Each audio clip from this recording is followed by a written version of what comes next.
What's up? I'm AJ and welcome back to Gen Z Garage.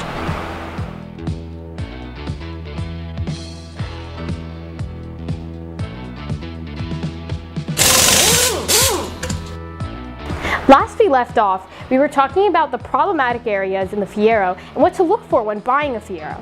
In this video, we'll be talking about how to create a plan to restore your car. But first, before we start, I'd like to tell you what this is from our last video's trivia. The answer to our trivia question from the last video is, this is a set of ignition points, which is a major component of a mechanical advanced distributor. The points act as a mechanical switch, which are opened and closed by a cam on the distributor shaft inside the distributor cap. This provides the off and on ignition spark. Thank you to everyone who provided an answer in the comments. Stay tuned for our next trivia question at the end of this video. In this video, we're going to be talking about how to create a plan for renovating your car. As you can see on this table below me, I have a lot of different parts. At this point in time, most people would just tear the car apart to put these parts onto the car. But I'm not going to do that because I'm going to create a plan because I'm no longer the destroyer of everything. Piece of cake!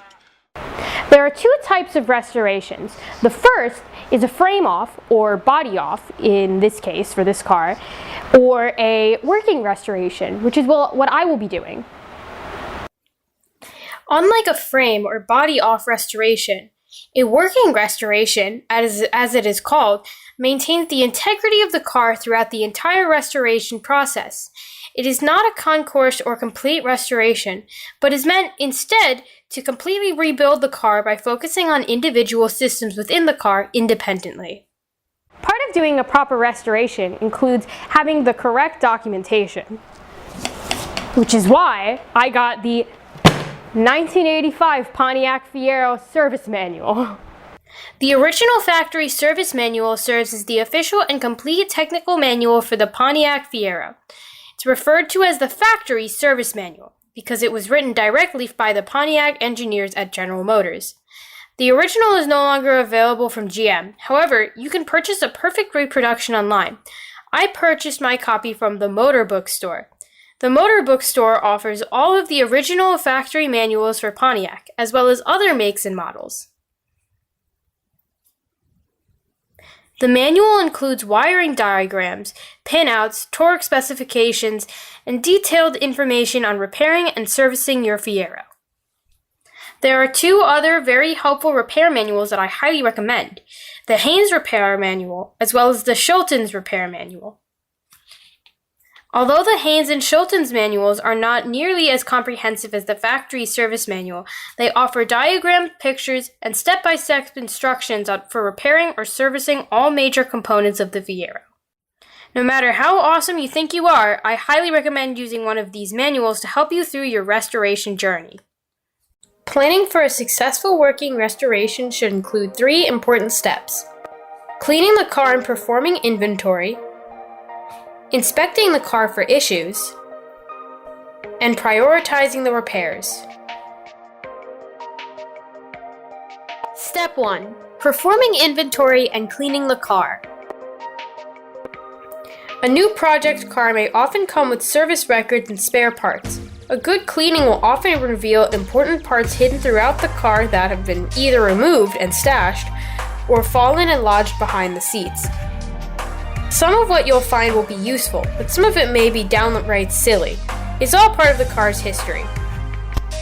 You never know what you may find. Maintain my cassette tapes.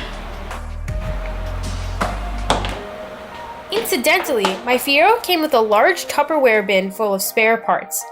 As I go through these parts, I make it a point to inventory everything that I remove.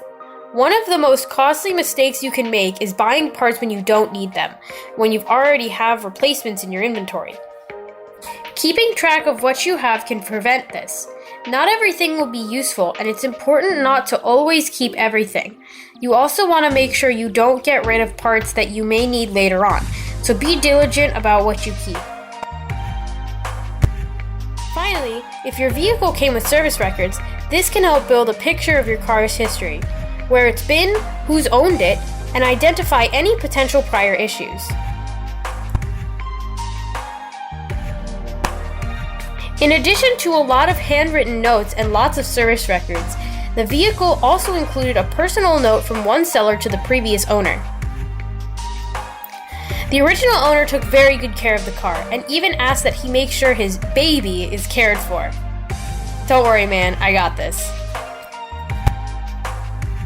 Step 2. Inspecting the car. If you happen to purchase your vehicle at an online auction or you purchased the car sight unseen, you may have been unable to properly inspect the car before you bought it.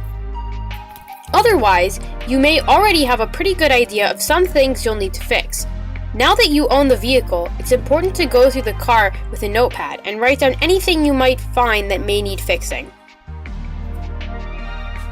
While I already inspected the car in detail in my last video, there are a few other non-specific Fiero problems that I noticed.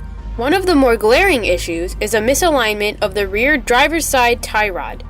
As my mom drove the car around the block, she could feel the back end getting a little bit squirrely. It wasn't a deal breaker by any means, but it's something I will need to address. Step 3. Prioritizing repairs. Absolutely one of the most important aspects in restoring a car is making sure that you actually own the car. I cannot stress this enough. I've read several horror stories about individuals who either purchase a car at an auction or receive the car as a gift and then begin working on it. They start spending money on the car, making the assumption that they'll transfer the title or register the car at a later date. At some point, after spending significant money on the car, they learn that the car is either stolen or the previous owner wants it back. If you do not have the car's title in your hand with your name on it, then do this first before you do anything else.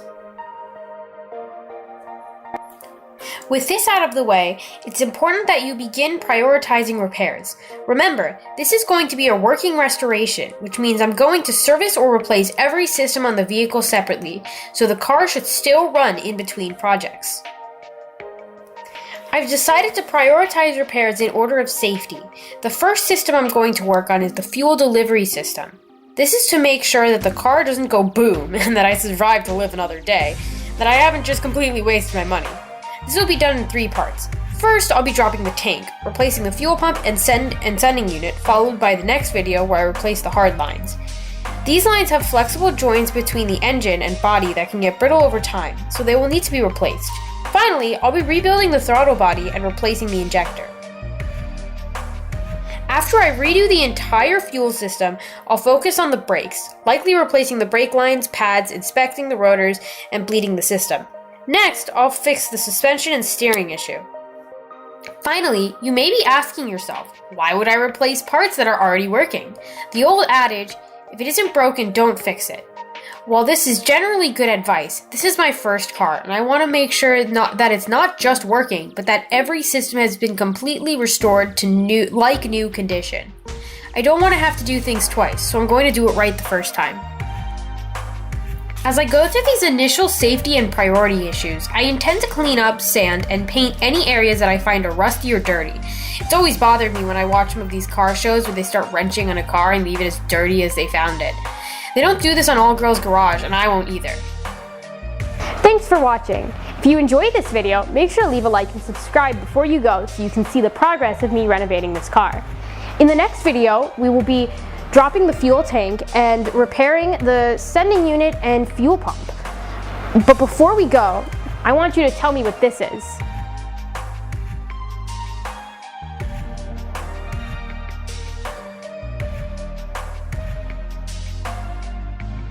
Please like and subscribe so that you can stick with me and follow along the journey. I'm hip and trendy with the kids.